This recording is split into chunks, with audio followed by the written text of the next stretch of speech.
سلامونه نیکې احترامات د مظلوم غږ خیري بنسټ مسؤله یم. زه یو ځل بیا د یو داسې کورنۍ لیدو ته راغلی یم چې ډېر د فقر او غربت سره ژوند کوي. هغه ورونه چې اوسمهال دغه ویډیو ګوري له ما سره پاتې شي او دا ویډیو تر پایه وګوري تر څو دغه موقع احساسات واوري چې څومره د ستونزو او مشکلاتو سره مخ ده. السلام علیکم کورجانې. وعلیکم السلام. څنګه یې ښه یاست؟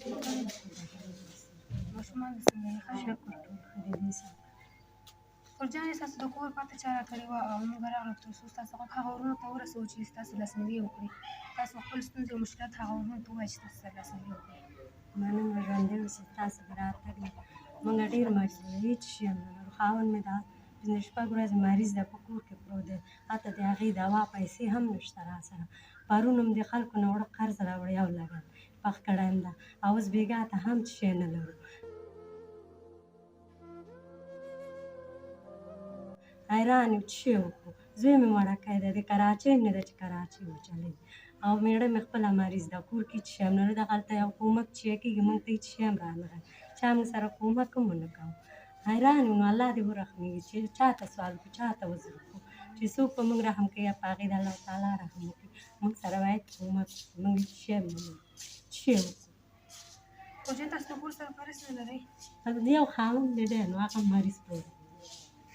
مریض دی؟ هغه مریض دی. هغه ورونه چې اوسمهال ستا ویډیو ګوري ته له هغوی نه څه غوښتنه لرې؟ د هغوی نه دا غوښتنه مې ده د خدای په رضا چې څه دې وسې کېږي موږ غریبانو سره یو ما ته نه هر څوک غریب و نیستمن دی، باید هر یو سره د کومک وکړو. بچیان مې واړه واړه دي، چبلقې شکېدلي په پښو کې چبلقې نشته، مور یې چبلقې هماتلو کې چې پلار یې چېرته کار وکړي بېچاره ووځي بېرون کښېني کښېني بېرته پورته راشي، نه کار شته او نه بار وایي د وسه مې نه کېږي. یا بله ور لار کې غورځېدلی فشار یې کښته و لار کې غورځېدلی و خلکو راوړو کور.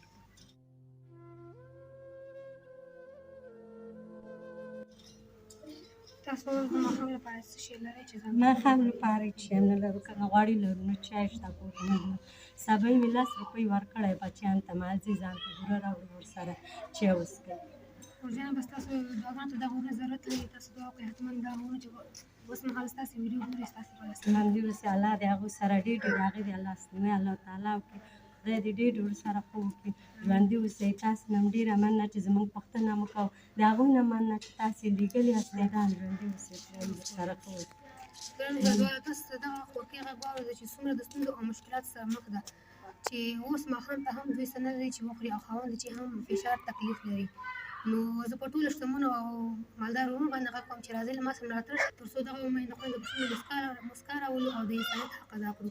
نو راځئ له ما سره ملاتړ وکړئ او مرسته وکړئ تر څو دغه هېوادوال مو خوشحاله وساتو. که څه غواړئ چې خپلې مرستې په شفاف ډول تر اړمندو کورنیو ورسول شي، خپلې مرستې مظلوم غږ خیري بنسټ ته وسپارئ.